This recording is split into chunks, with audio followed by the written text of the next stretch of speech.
नमस्कार दोस्तों, मैं राम निवास और आप सभी का तैयारी कर लो एप्लीकेशन पर हार्दिक स्वागत करता हूं। तो दोस्तों, अपने आज पढ़ रहे हैं साधारण ब्याज का पार्ट 3। देखते हैं इसमें किस टाइप के क्वेश्चंस हैं आप लोगों के लिए। आपको क्या दिया कि एक राशि साधारण ब्याज पर 10 वर्ष में दुगुनी हो जाती है, तो कितने वर्षों में यह समान ब्याज दर पर तिगुनी हो जाएगी। यानी दो कंडीशन आपको दी हुई है और इस टाइप के क्वेश्चन हम कर चुके हैं पार्ट 2 में भी, पार्ट 1 में भी। ठीक है, काफी इंपॉर्टेंट क्वेश्चन है, एग्जाम में भी आता है, चाहे आपका आरएस का, एसआई का, किसी का भी एग्जाम हो, हर एग्जाम में आपके इस टाइप के क्वेश्चंस आपसे पूछ लिए जाते हैं। मैं पहले टाइप की बात करता हूं, ठीक है। यहां पर मैं आपको अलग अलग तरीकों से बताता हूं। यहां पर ट्रिक की भी हम बात करेंगे और आपका दूसरा तरीका। पहला तरीका क्या है कि जैसा कि आप मेथड के रूप में अगर इसको देखना चाहो या आप इसको ट्रिक के रूप में अगर देखना चाहो, तो इसकी ट्रिक आपकी क्या होगी कि पहला गुना -1 बटे पहला टाइम और दूसरा गुना -1 बटे में दूसरा टाइम। ठीक है, यही आपकी ट्रिक होगी। अब देखिए, यहां पर आपको जो पहला गुना है वो कितना दिया हुआ है, पहला गुना यहां पर कितना दिया हुआ है, तो आप पहला गुना कितना है 2 -1 बटे में T1 कितने टाइम में 10 वर्ष में, तो बटे में 10 बराबर दूसरा गुना कितना दिया, तिगुना हो जाता है, तो 3 -1 बटे में T2 टाइम। ठीक है, आप क्या करोगे, यहां पर देखिए कितना आ जाएगा 1 बटे 10 बराबर 2 बटे T2। अब इस टाइप का कुछ भी होता था, हमने छोटी क्लासेज में पढ़ रखा है कि हम इसको वज्र गुणा करेंगे। ठीक है, तो यहां पर कितना हो गया T2 इक्वल्स टू कितना आ जाएगा 10 × 2, यानी हमारा कितना आ जाएगा 20 वर्ष। कितना आ जाएगा 20 वर्ष, यानी बी ऑप्शन आपका राइट आंसर आ जाएगा। तो इस टाइप से अगर हम देखें तो ट्रिक की फॉर्म में भी इसको हम कर सकते हैं। दूसरा तरीका जो बेसिक मेथड है उसको आप समझने की कोशिश करना कि कोई राशि आपकी 1 थी, 1 से वो कितनी हो रही है, दुगनी हो जाती है, 2 हो रही है, बढ़ कितना रहा है 1, कितने टाइम में 10 वर्ष में। तो जो पहले था वो मूलधन हो जाता है, तो वो हमेशा मिश्र धन होता है, तो ये आपका मिश्र धन है। ठीक है, जो बीच में बढ़ रहा है वही आपका क्या है, ब्याज है। तो मैं ऐसा करता हूं कि यहां से दर निकाल लेता हूं, ठीक है, और उसी दर से फिर आगे वाली चीज निकालेंगे, क्योंकि इसने लिख रखा है समान ब्याज दर पर। तो मैं दर निकालता हूं, दर प्रतिशत दर, आपको पता है ब्याज प्रतिशत दर क्या होगी, ब्याज इंटू कितना आ जाएगा 100 बटे में मूलधन इंटू क्या आता है समय। यही तो होता है अपनी, यही तो फॉर्मूला बताया था मैंने आपको, है ना, कि आप अगर कुछ भी निकालो, चाहे आप दर निकालो, चाहे कुछ और चीज अगर इस टाइप से निकाल रहे हो, जैसे समय निकाल रहे हो, मूलधन निकाल रहे हो, सब में ब्याज इंटू 100 हमेशा कहाँ रहता है, ऊपर। तो हमने ये देखा कि प्रतिशत अगर दर निकालें तो आपको पता है यहां पर कितना आ जाएगा, ब्याज कितना आपका 1 × 100 और बटे में मूलधन भी कितना 1 और टाइम कितना है 10। तो यहां पर दर कितनी आ गई 10%। और इसी 10% से फिर आपसे क्या कह रहा है आगे, वो आपसे क्या कह रहा है कि वही राशि तिगुनी हो जाती है। तो जब वो राशि तिगुनी हो रही है तो बढ़ कितनी रही है, 2 बढ़ रही है, और यही आपका क्या कहलाएगा, जो बढ़ रहा है वो ब्याज कहलाएगा। किस रेट से बढ़ रहा है, 10% से। टाइम कितना है T, हमें नहीं पता टाइम क्या है, तो हमें ये फाइंड आउट करना है, निकालना टाइम। तो टाइम कैसे निकालेंगे, तो जब आप समय निकालोगे तो वही ब्याज ऊपर रहेगा इंटू 100 बटे में मूलधन कितना है 1, दर कितनी है 10। तो यहां पर टाइम कितना आ जाएगा 20 वर्ष। कितना आ जाएगा 20 वर्ष। तो इस तरीके से हम बी निकाल सकते हैं। हम पहले केस जो दिया होता है उससे हम दर निकाल लेंगे, और सेकंड केस में जो अप्लाई करके वहां से हम क्या निकाल लेंगे, हम टाइम निकाल लेंगे। ठीक है, तो पहला तरीका, उसके बाद में आपने देखा दूसरा तरीका। फिर देखिए नेक्स्ट क्वेश्चन, कोई धन साधारण ब्याज से 30 वर्ष में तिगुना हो जाता है, तो ब्याज की दर बतानी है। कोई धन 1 है, वो साधारण ब्याज से तिगुना हो रहा है, बढ़ कितना रहा है 2, जो बढ़ता है वही ब्याज होता है। ठीक है, तो इसका मतलब ब्याज हमारा 2, ये हमारा मूलधन, ये हमारा मिश्र धन। ठीक है, आपने यहां पर देखा कितने वर्ष में, ये आपका 30 वर्ष में। ठीक है, तो आपको निकालना क्या है, ब्याज की दर, परसेंटेज रेट। तो आप क्या कहोगे 2 × 100 बटे में मूलधन इंटू टाइम, 0 से 0, यानी 20/3। 20/3 का मतलब 6 से 2/3 3%, यानी बी ऑप्शन आपका राइट आंसर हो जाएगा। तो इस टाइप से हम इसको कर सकते हैं। दूसरा, अगर आप इसकी ट्रिक देखना चाहो तो ट्रिक के रूप में अगर इसको हम करें तो आप कैसे करोगे इसको, आपको पता है दर निकालनी है, तो दर बराबर जो गुना दिया है, गुना -1 बटे में आप क्या कर दोगे, समय, और इनटू क्या कर दोगे, 100 कर दोगे। ठीक है, कितना गुना हो रहा है, तो ये 3 गुना हो रहा है, तो हम यहाँ पर क्या कर देंगे, 3 - 1 बटे में टाइम कितना है 30, और इनटू क्या कर देंगे 100, 0 से 0 गया, ये 20/3 यानी 6 से 2/3% आपका आंसर आ जाएगा। ठीक है, तो इस टाइप से हम कर सकते हैं, हम बेसिक मेथड से भी कर सकते हैं, हम डायरेक्ट इसको ट्रिक से भी कर सकते हैं। देखिए नेक्स्ट क्वेश्चन। तो आप बीच बीच में ना जो वीडियो पॉज करके क्वेश्चंस को सोल्व करें, आफ्टर दैट इसको देखें। यहां पर आपको क्या दिया है कि 7 वर्ष 8 महीने में साधारण ब्याज की दर से एक निश्चित राशि स्वयं की दुगुनी हो जाती है। राशि 1 से कितनी हो जा रही है, 2। ठीक है, अब देखिए टाइम कितना लग रहा है, 7 वर्ष 8 माह। कितना टाइम लग रहा है, 7 वर्ष 8 माह। अब देखिए बढ़ कितना रहा है, 1, तो जो बढ़ रहा है वही तो ब्याज है। ये आपका ब्याज, ये आपका मूलधन, और ये आपका मिश्रधन। ठीक है, हमने देखा मूलधन, मिश्रधन, और ये आपका ब्याज, और ये आपका टाइम। अब हमें निकालना क्या है, दर निकालनी है, प्रतिशत रेट निकालना है। तो रेट ब्याज इंटू कितना हो जाता है 100 बटे में मूलधन 1 इंटू यहाँ पर टाइम लिखेंगे, लेकिन टाइम कितना दिया है, 7 वर्ष 8 माह दिया है। हम इसको क्या करेंगे, जो 7 वर्ष 8 माह आपको दिया है, 7 वर्ष 8 माह की जो बात हो रही है, क्या मैं इसको वर्ष में नहीं लिख सकता, 7 से 8 बटे 12, जो महीने है उसको वर्ष में कन्वर्ट करने के लिए हम 12 का भाग दे देंगे। ठीक है, तो यहां पर ये कितना हो गया 2, और ये कितना हो गया 3, 7 से 2 बटे 3। क्या मैं इसको ऐसे नहीं लिख सकता, 21 2 23 बटे 3 वर्ष, 23 बटे 3 वर्ष। ठीक है, अब इसी चीज को मैं यहां पर अप्लाई कर देता हूं, यहां पर क्या लिख देंगे 23 बटे, यानी इसका मतलब कितना हो गया 23 बटे 3 वर्ष। ठीक है, अब यहां पर इसको लिख दें 23 बटे 3 वर्ष। अब 3 चला जाएगा ऊपर, इंटू 100, और बटे में कितना है 23, यानी ये कितना होगा 300 बटे 23। कितना आ जाएगा 300 बटे 23। ठीक है, अब 300 बटे 23 जब हम डिवाइड करें इसके अंदर, तो आप देख रहे हो ये कितनी बार जाएगा, 13 बार, है ना। तो ये आ जाएगा आपका 299। तो यहां पर ये कितना आ जाएगा 13 सही 1/23%, ये आपकी दर आ जाएगी, यानी सी ऑप्शन आपका राइट आंसर आ जाएगा। तो इस टाइप के क्वेश्चंस हमने कर रखे हैं, तो कोई ज्यादा इसमें दिक्कत वाली बात नहीं, सिर्फ नया कंसेप्ट ये था कि टाइम को कुछ इस टाइप से दे दिया आपको, फ्रैक्शन में भी दिया हो सकता है, इस टाइप से भी दिया हो सकता है, तो इसको आपको ध्यान में रखना है। फिर देखो ये बहुत ही अच्छा क्वेश्चन है, और इस टाइप के क्वेश्चंस हमने प्रॉफिट लॉस में भी कर रखे हैं, और वहां पर मैंने आपको एक कंसेप्ट बताया था। देखिए यहाँ पर वो कंसेप्ट हम देखते हैं क्या होगा कि 18,000 रुपए की राशि को 2 भागों में इस प्रकार विभाजित किया जाता है कि पहले भाग पर 10% की दर से वार्षिक साधारण ब्याज और दूसरे भाग पर 8% दर से वार्षिक साधारण ब्याज बराबर हो, तब प्रत्येक भाग की राशि क्या होगी वो आपको बतानी है। अब देखिए इसको किस टाइप से हम करेंगे। मान लो ऐसा कि कोई राशि है, मान लो वो राशि कितनी आपकी 10,000 रुपए। ठीक है, इसको 2 भागों में बांटा, टोटल धन आपका 2,000, 10,000, उसको 2 भागों में बांटा, तो 2 भाग जो बांट रहे हो, एक भाग पर अलग ब्याज, एक भाग पर अलग ब्याज, तो वो भाग अपने आप में मूलधन कहलाएंगे, वो दोनों राशियों का मूलधन होगा।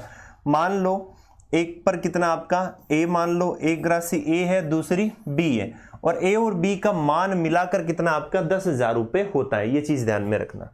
ठीक है, अब इसको मैं 10% से या 20% ब्याज पर दूं, ये 30% दूं, साल का है ये 10% और या 20% 30%, ये साल का है ना। इस दर से मैं अगर देता हूं पहले भाग को मैं 20% से, इसका मतलब पहले भाग पर मिलने वाला ब्याज 1 साल का 20% होगा, है ना, और इस पर कितना होगा आपका 30% होगा।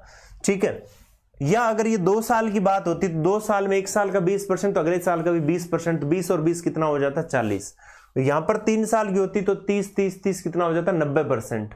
ठीक है, तो आप यहां पर कह सकते हैं कि जब भी जो मेन जो ब्याज होता है, हमेशा ध्यान में रखना कि जो ब्याज होता है वो ब्याज हमेशा 80% होता है, समय और दर का गुणनफल ही ब्याज कहलाता है, और यही RT% किसका, मूलधन का। तभी तो हम ऐसा लिखते हैं कि हम इस चीज को ऐसे लिख सकते हैं ना, मूलधन को हम RT% कर दें, ये लो, यानी मूलधन का RT%। ब्याज क्या होता है, मूलधन का RT% होता है। अब आपको सर इसको, इसका मतलब क्या हुआ, इसका मतलब ये हुआ कि मूलधन इंटू R को दर लिख दूं, गुणा ही तो है ये, इसका मतलब समय लिख दूं, परसेंट ना लिखूं तो बट्टे में क्या लिख दूं, 100। क्या ये फॉर्मूला ब्याज का नहीं होता क्या, है ना, होता है। इसका मतलब ब्याज हमेशा क्या होता है, RT% होता है। परसेंट में अगर ब्याज की बात करें तो ब्याज परसेंट में कितना होता है, RT% होता है ना। तो 1 साल की बात है तो 20% है, 2 साल की बात है तो इसको 2 से गुणा कर देंगे, 40% किसका, मूलधन का। तो यहां पर ये 20% किसका, A का 20% किसके बराबर है, B के 30% के बराबर है, ठीक है। अब यहां पर देखिए परसेंट से परसेंट आपका कट जाएगा, तो यहां पर 2A बराबर कितना आ गया, 3B। तो A/B कितना आ जाएगा, 3/2। क्या मैं इसको ऐसे नहीं लिख सकता, A/B बराबर कितना आ जाएगा, 3/2, ठीक है। कितना आ जाएगा, 3/2। ये किसका है, ये राशियों का अनुपात है। किसका अनुपात है, राशियों का या मूलधनों का या भागों का अनुपात, मूलधनों का अनुपात, ठीक है। किसके मूलधनों का, जो हमने 2 टुकड़े दिए थे, जो 2 भाग थे, इन 10,000 के 2 टुकड़े थे, A था एक B था, उनकी जो राशियों का अनुपात कितना है, 3/2, ठीक है। अब हम चाहें तो इसको और भी तरीके से हम कर सकते हैं, करने के खूब तरीके होते हैं इसके, लेकिन मेन बेसिक चीज ये ध्यान में रखना। अब इसमें से क्वेश्चंस आपको कैसे पूछे जा सकते हैं। पहला क्वेश्चन मान लो आपसे पूछेगा राशियों का अनुपात या भागों का अनुपात, भागों का अनुपात, ठीक है। दूसरा क्वेश्चन आपसे क्या पूछेगा, प्रत्येक भाग की राशि, प्रत्येक भाग की राशि, ठीक है। तीसरा क्वेश्चन क्या पूछेगा, राशियों में या भागों में अंतर, भागों की राशियों का अंतर, का अंतर, ठीक है। इस टाइप से आपसे पूछ लेगा। यह आपसे पूछ लेगा बताओ कम जो ब्याज वाली राशि है उसका मान कितना होगा, ज्यादा ब्याज वाली जो राशि है उसका मान कितना होगा। तो इस टाइप के क्वेश्चंस भी आपसे पूछ लिया जाएगा। बड़े भाग का मान बताओ, छोटे भाग का मान बताओ, तो ये इस टाइप के क्वेश्चन बनते हैं, लेकिन सोल्व कैसे होगा इसको आपको ध्यान में रखना है, ठीक है। भागों का अनुपात, तो भागों का अनुपात हमने निकाला तो आपको 3/2। प्रत्येक भाग की राशि आपको पता है ये 3/2, प्रत्येक भाग कैसे निकालते हैं, अनुपात बटे अनुपातों का योग इनटू टोटल राशि। या आप ऐसे कर सकते हो कि 3 और 2 कितना है, 5, यानी 5 बराबर जब 10,000 है, ठीक है, तो 1 का मान कितना आ जाएगा, 2,000, ठीक है। 1 का मान 2,000, तो 3 का मान 6,000 और इस 2 का मान 4,000। तो मैं ऐसा कह सकता हूं प्रत्येक भाग की राशि 4,000 और कितनी है, 6,000 और कितनी है, 4,000 है, ठीक है। यहां पर अंतर कितना है दोनों में, 1 का। तो जब 1 का अंतर है तो राशियों में जब अनुपातों में 1 का अंतर है तो 1 का मान कितना है, 2,000। तो भागों की राशि में अंतर कितना आ जाएगा, 2,000। इस टाइप से भी कर सकते हैं। अगर आप इसको और शॉर्ट में करना चाहते हो तो आप हमेशा ध्यान में रखना कि मैं इसको ऐसे भी कर सकता हूं। A/B दोनों राशियां लिख ली, इस पर ब्याज कितना था 20%, इस पर कितना था 30%। जस्ट इनको उल्टा लिख देंगे, यहाँ कितना आ जाएगा 30 और यहाँ कितना आ जाएगा 20। अनुपात कितना आ जाएगा 3/2 आ जाएगा, ठीक है। इस टाइप से भी कर सकते हैं। ऐसा हम कहाँ करते थे, जब ये ब्याज बराबर है तब हम करेंगे, ठीक है। और कहाँ करते थे, जब लाभ और हानि बराबर होता था तब हम ऐसा करते थे, ठीक है। तो ये भी ध्यान में रखना है आपको। तो यहां पर देखिए 18,000 रुपए की जो राशि थी उसको 2 भागों में हमने विभाजित कर दिया, ठीक है। तो A और B का अनुपात हम निकालें।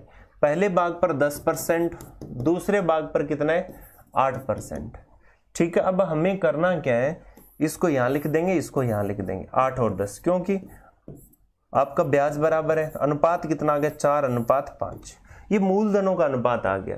आपसे क्या पूछा, प्रत्येक भाग बताओ, प्रत्येक भाग की राशि क्या होगी। तो सिंपल सी बात है, A का मान निकालूं तो आप 4/9 कर दोगे इंटू 18,000, अनुपात बटे अनुपातों का योग, अनुपात बटे अनुपातों का योग इंटू टोटल राशि। बी का मान निकालो तो आप कर दोगे 5/9 इंटू 18,000। ठीक है, अब एक चीज बताओ कि यहां पर आप ऐसे भी तो कर सकते हो, दूसरा तरीका 4 और 5 9, आपको सर 9 बराबर 18,000, तो एक का मान कितना आ जाएगा 2,000, एक का मान 2,000, 4 का कितना है 8, 5 का कितना आ जाएगा 10,000। हम ऐसा भी कर सकते हैं। तो यहां पर आप देखिए कितना आ जाएगा, ये 2,000 कितना आ गया 8,000, ये आपका 2,000 तो कितना आ गया 10,000। तो यहां पर हमने देखा कि ए भाग है वो 8,000 और बी भाग आपका कितना है 10,000। इस तरीके से हम प्रत्येक भाग की राशि को निकाल सकते हैं। फिर देखिए नेक्स्ट क्वेश्चन की बात करते हैं हम।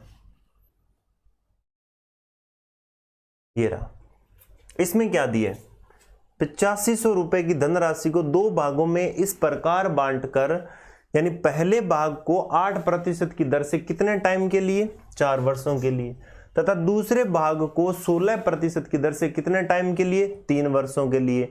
आप ये छोड़ो कि लास्ट में आपने यहां पढ़ा कि ब्याज समान प्राप्त होता है, ये चीज हमें दिमाग में आई। भाग कितने आपके 2, तो आप ऐसा लिख लोगे ए और बी। ठीक है, अब एक चीज बताओ, पहले भाग में 8%, तो टोटल ब्याज 4 साल के लिए कितना हो गया 32%। दूसरा भाग आप यहां पर देखिए, दूसरा भाग आपको क्या दिया हुआ है, दूसरे भाग में 16% कितने टाइम के लिए 3 के लिए, टोटल कितना है 48%। हमें क्या करना है, इनको उल्टा लिखना है बस। ठीक है, ये 48 और ये कितना है 32, 16 से कटेगा 3 और ये कितना आएगा 2, यानी अनुपात कितना आ गया 3:2। ठीक है, टोटल ब्याज हमेशा दर और समय का गुणनफल होता है। तो पहली राशि पर 32%, दूसरी पर 48, फिर हम उल्टा लिख देंगे तो ये हमेशा किसका अनुपात आ जाता है, उनकी राशियों का, यानी मूलधन का अनुपात हमारे पास में आ जाता है। ठीक है, तो 3:2। दूसरे भाग की राशि क्या होगी, यानी बी का मान पूछ रहे हैं, तो 2/5 इंटू कितना है 8500, कितना आ जाएगा भाई 1700, यानी टोटल दूसरे भाग की राशि है उसका मान कितना आ जाएगा 3400।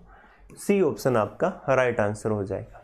ठीक है, तो हम इस तरीके से इस क्वेश्चन को कर सकते हैं। काफी इंपॉर्टेंट क्वेश्चन है, वे ध्यान में रखें। फिर देखो ये भी आपका कुछ ऐसा ही है, बस फर्क क्या है कि कुछ इस टाइप का ये दे दिया, पूरे को पढ़ा तो हमें पता चला कि साधारण ब्याज के बराबर है, ऐसा कुछ दिया है। पूरा पढ़ लो चाहिए क्वेश्चन। 12,000 रुपए की धनराशि को 2 भागों में बांटा जाए, तो ये तो पता चल गया कि 2 भागों में बांटना है, ए अनुपात बी में। पहले भाग को 3 वर्ष का 12% की दर से पहले भाग में, ठीक है, का साधारण ब्याज, दूसरे भाग के 4.5% जो वर्ष के 16% वार्षिक दर के जो साधारण ब्याज के बराबर है। तो बड़ा भाग क्या होगा, जो बड़ी क्वांटिटी है वो कितनी होगी। तो हमने देखा कि ए भाग पर कितना टोटल है 3 इंटू 12%, बी पर कितना है तो 4.5। क्या मैं 4.5 को 9/2 लिख सकता हूं, 4.5 को 9/2 लिख सकते हैं। आपको पता है ये कितना आ जाएगा 9/2 वर्ष। ठीक है, तो हमने यहां पर देखा कि यहां पर ये कितना आ जाएगा, ये 8%, ये कितना हो गया 36 और ये कितना हो गया 72, और इनको उल्टा लिख देंगे तो ये आ गया 72 और ये कितना हो गया 36, काटा तो ये कितना आ गया 2:1। यहां पर कितना आ गया 2:1। बड़े भाग का मान क्या होगा, बड़ा भाग आपसे पूछा गया, तो सिंपल सी बात है कि बड़े भाग की बात करें जिसका अनुपात बड़ा वो बड़ा भाग, इसका मान हम कैसे निकालें, तो अनुपात बटे अनुपातों का योग इंटू टोटल राशि कितनी आ जाएगी भाई 4000, यानी टोटल कितना आ जाएगा 8000। बड़ी राशि कितनी है 8000, यानी ए ऑप्शन आपका राइट आंसर। तो इस टाइप से हम इस टाइप के क्वेश्चन को कर सकते हैं। इसको देखो डायरेक्ट करने का तरीका यही है, और ये एग्जाम में इस टाइप का क्वेश्चन 101% आपसे पूछा जाएगा। अब देखिए हम बात कर रहे थे 2 टाइप की, लेकिन अब कितना आ गए 3। राम के पास जितने भी रुपए हैं उसे वो 3 भागों में बांट देता है, कोई दिक्कत नहीं है, तीनों बैंकों में जमा करता है जहां ब्याज की दर क्रमशः इस अनुपात में है। अब आपको सिर्फ अनुपात आ गया तो आप ऐसे मान लो ना, इसको अनुपात आ गया तो घबराने की क्या जरूरत है, आप ऐसे मान लो इस पर 4% है, इस पर 6% है, इस पर 3% है। ठीक है, अनुपातों का मतलब ही कम से कम होता है, तो कम से कम रेट इसकी 4%, 6% और 3% है।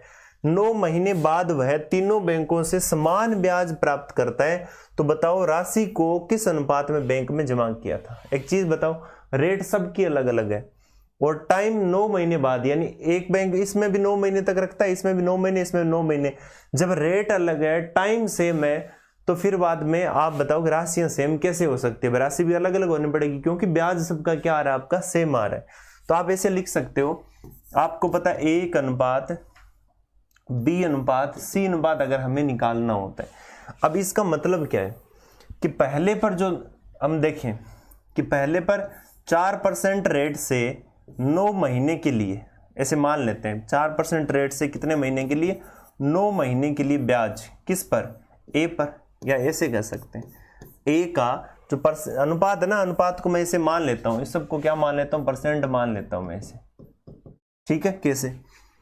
A का 4% इंटू कितने महीने, 9 महीने, B का कितना 6% कितने महीने, 9 महीने, और C का 3% कितने महीने, 9 महीने।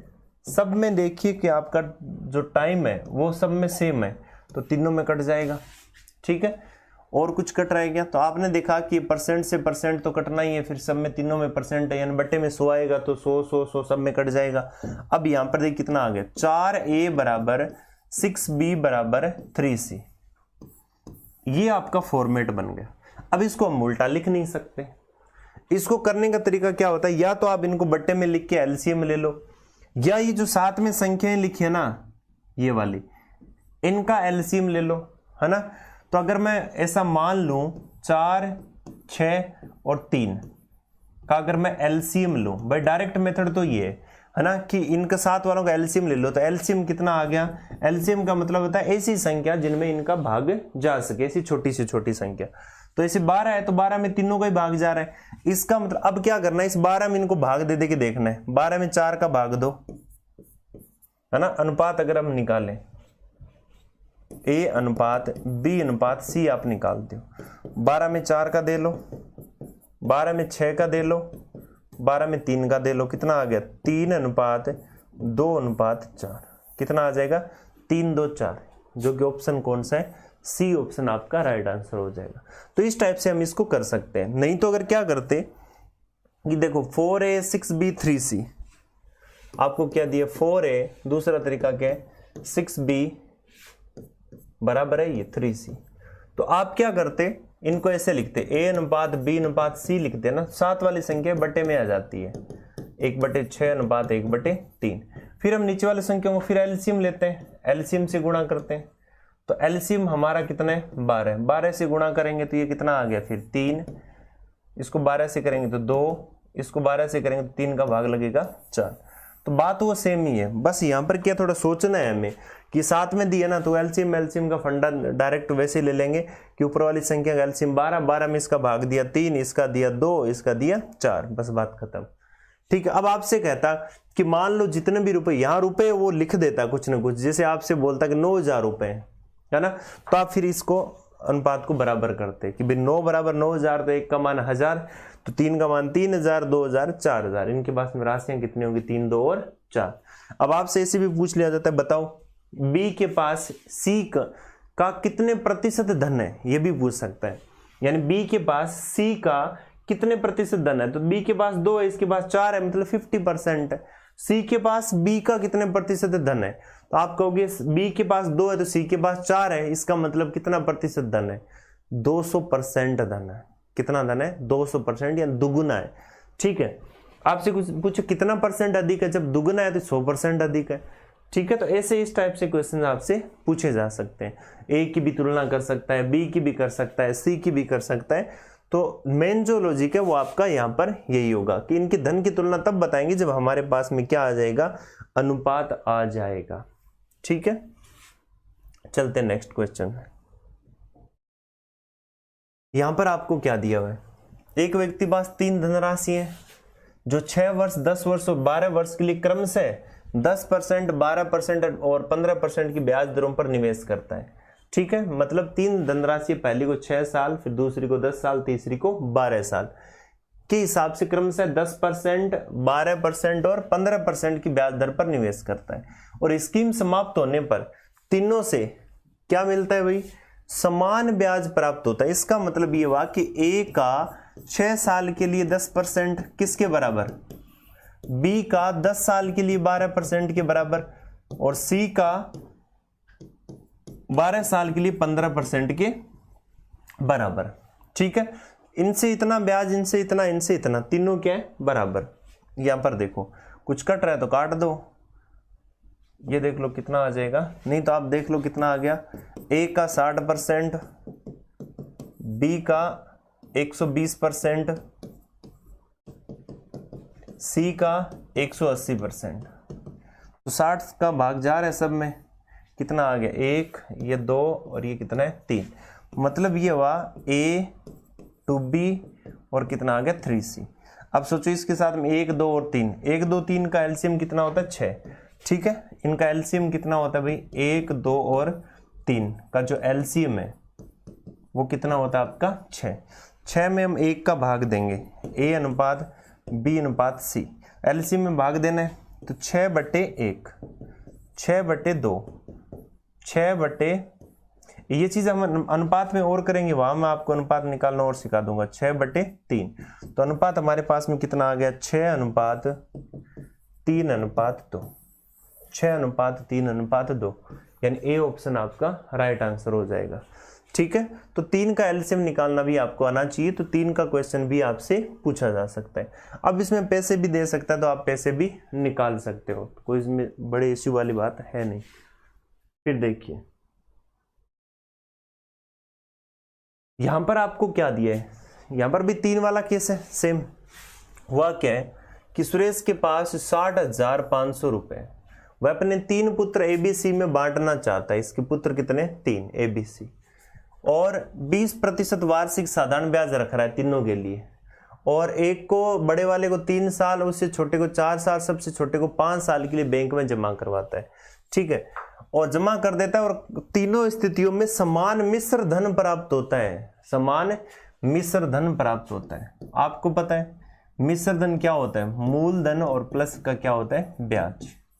ठीक है, मूलधन हमेशा 100% होता है, तो ब्याज भी कितना होता है, 80% होता है। ठीक है, ये ध्यान में रखना है चीज को। मतलब ये हुआ कि हम ये पढ़ा था कि जब हम लाभ और हानि की बात कर रहे थे उस टॉपिक में, तो वहां पर मैंने ये पढ़ा था विक्रय मूल्य समान हो जाता है, तो विक्रय मूल्य लाभ होता है तो 100 में जुड़कर होता था, हानि होती थी 100 में घटकर होता था, उनको बराबर करते थे। लेकिन यहाँ पर मिश्रधन समान हो रहा है, तो हम क्या करेंगे, हम ये करेंगे कि देखिए ए का 20% के हिसाब से, तो ए को देखो कितना, और 20% और 3, तो 100 में जोड़ देना आपको, तो ये कितना आ जाएगा, 100 प्लस 20% और 3। यानी आप ऐसा कर सकते हो कि ये आपका टोटल राशि है, और बांट किसको रहे हो, ए बी और सी को, ए बी और सी को। ठीक है, अब यहां पर देखिए, यहां पर इसको ब्याज कितना मिल रहा है, 20% के हिसाब से अगर इसकी हम बात करें, तो पहले को 20% के हिसाब से 3 साल के लिए, दूसरे को बात करें तो दूसरे को 20% के हिसाब से कितने साल के लिए, 4 वर्ष के लिए, तीसरे की 20% के हिसाब से कितने वर्ष के लिए, 5 वर्ष के लिए। ठीक है, फिर हमने यहां पर देखा कि टोटल जो ब्याज है, ब्याज कितना मिल रहा है टोटल, तो आप कहोगे ये सर मिल गया 20 × 3, कितना मिल गया, 20% × 3, ब्याज कितना मिल गया, 60%। यहां पर इसको ब्याज कितना मिल गया, 20% × 4, 80%। इसको कितना मिल गया, तो 20% × 5, कितना मिल गया, 100%। ये इसका ब्याज हो गया। तो फिर मिश्र धन कितना होगा, तो मिश्र धन 100 में जुड़ जाएगा। ठीक है, तो इसका मतलब ये हो गया 160%, ये 100 में जुड़ के 180%, और ये कितना हो गया, 200%। इसका मतलब ये हुआ कि मैं इसको ऐसे लिख सकता हूं यहां पर कि ए का 160% मिश्र धन बराबर है किसके, बी के 180% के, और सी के 200% के बराबर है। अब यहां पर जो कट रहा है उसको काट दो, देखिए यहां पर ये कट रहा है, यहां पर और क्या कट रहा है आपका, 16 आ जाएगा 8, ये आ जाएगा 9, ये आ जाएगा 10। तो मैं इसको ऐसे लिख सकता हूं कि 8A बराबर 9B बराबर 10C। ठीक है, क्या लिख सकता हूं, 8A 9B और 10C। तो यहां पर मैंने देखा कि 8A बराबर 9B बराबर 10C, इस टाइप का आ गया। आपको पता है इनका एलसीएम लेना है, किसका? 9, 8 और 10 का। कितना एलसीएम ले लिया मैंने? 720। ऐसे मान सकते 360 भी ले सकते हो, क्योंकि हो सकता है इनका भी आपका भाग चला जाए, लेकिन मैंने ऐसे मान लिया कि 9 × 8 का 72 होता है, ठीक है, और फिर 10 और है तो मैंने 0 और लगा दिया, तो मैंने ऐसे मान लिया कि 720 है। अब 720 में जब मैं भाग दूं, A अनुपात B अनुपात C निकालना है, तो 720 में मैंने 8 का भाग दिया, कितना आ गया भाई? 90। इसका भाग दिया 720 में 9 का, कितना आ गया? 80। 720 में 10 का भाग दिया, कितना आ गया? 72। ये कट रहा है तो काट दो, और इनको 45, कितना आ गया? 40, कितना आ गया? 36। तो तीनों भागों का जो अनुपात है कितना आ गया? 45, 40 और 36। अब ये सारा मिलाकर अगर मैं बात करूं तो सारा कितना हो रहा है? ये हो गया 81 और 40 कितना हो गया? 121। तो टोटल कितना हो रहा है? 121, ठीक है। यहां कितना हो रहा है? 60,500। तो ये कह रहा है सी के नाम से बैंक में कितने जमा करवाए थे? 60,500। तो 121 का मान मैं यहां पर क्या लिख देता हूं कि जो 121 है, 121 का मान 60,500 है। एक का मान 60,500 बटे में 121। आपने ये देखा कि ये 5 से कट रहा है, यानी 500। एक का मान कितना आ गया? 500। तो सी का मान, तो सी का कितना है? 36, ठीक है। तो 36 × 500, 36 × 5 180 और 00, यानी सी के हिस्से में 18,000 रुपए आएंगे, यानी सी के हिस्से में कितने आ जाएंगे? 18,000। डी ऑप्शन आपका राइट आंसर हो जाएगा। तो इस टाइप से भी आप इसको कर सकते हो। तो आपने यहां पर देखा मिश्र धन बराबर है तो 3 पार्ट हो गए, तो मैं तीनों पार्टों का ब्याज 100 में जोड़कर, यानी ए का 100 प्लस इतना, बी का 100 प्लस इतना और सी का 100 प्लस इतना करके तीनों को बराबर करके और उनका मैं अनुपात निकाल लूंगा। जैसे मान लो आपसे बोल दे कि कोई भी कुछ रुपए है, कुछ राशि है कि 2 भागों में बांट दिया, में बांट कर, ठीक है। पहले भाग को 2 वर्ष के लिए 10% वार्षिक दर पर दर तथा दूसरे भाग को 3 वर्ष के लिए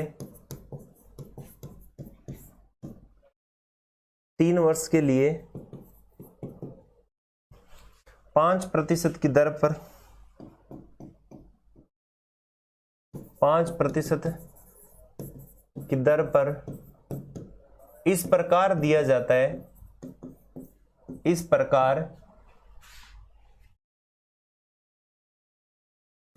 प्रकार दिया जाता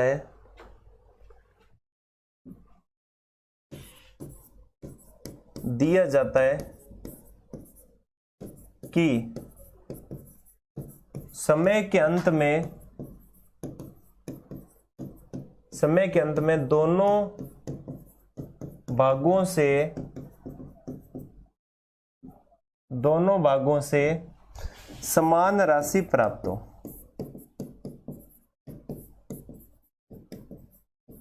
ठीक है, ये आपको बोल दिया, इतना दिया हुआ है। बहुत ही अच्छा क्वेश्चन है कि कुछ राशि को 2 भागों में बांट दिया और यहां पर 2 वर्ष के लिए 10% दर, ठीक है, पहले भाग को, और दूसरे भाग की अगर बात करें 3 वर्ष के लिए 5% दर।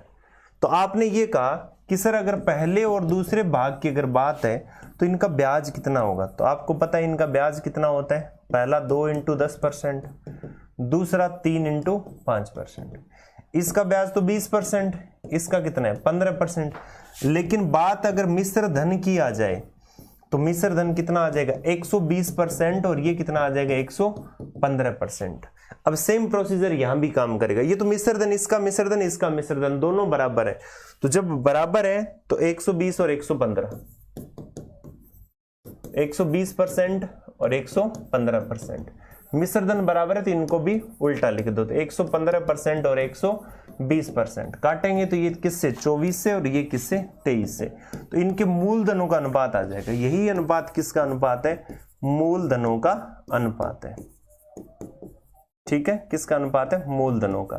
तो सारा सेम है, बस फर्क कितना है आपका कि अगर ब्याज बराबर हो तो सिर्फ और सिर्फ ब्याज को बराबर करना है, लिखना है, फिर उल्टा लिखना है। 3 है तो एलसीएम ले लेना है। अगर मिश्र धन बराबर है तो ब्याज निकाला है उसको 100 में आप जोड़ दोगे, फिर उल्टा लिख दोगे। ठीक है, तो ब्याज इसका 20 था, इसका 15 था, फिर मैंने जोड़ दिया 120 115, फिर उल्टा लिख दिया 23:24। ऐसा करने पर जो भी आएगा वही आपका क्या कहलाएगा, मूलधनों का अनुपात, उनके भागों का अनुपात, उनकी राशियों का अनुपात। तो इस तरीके से आपने देखा कि हमने खूब सारे क्वेश्चंस यहाँ पर किए जो काफी इंपॉर्टेंट है, जिसमें आपको काफी सारे अलग टाइप के आपको टाइप देखने को यहाँ पर मिले होंगे। तो मिलते हैं नेक्स्ट पार्ट में, तब तक इसकी प्रैक्टिस करते रहिएगा। Thank you so much, wish you all the best.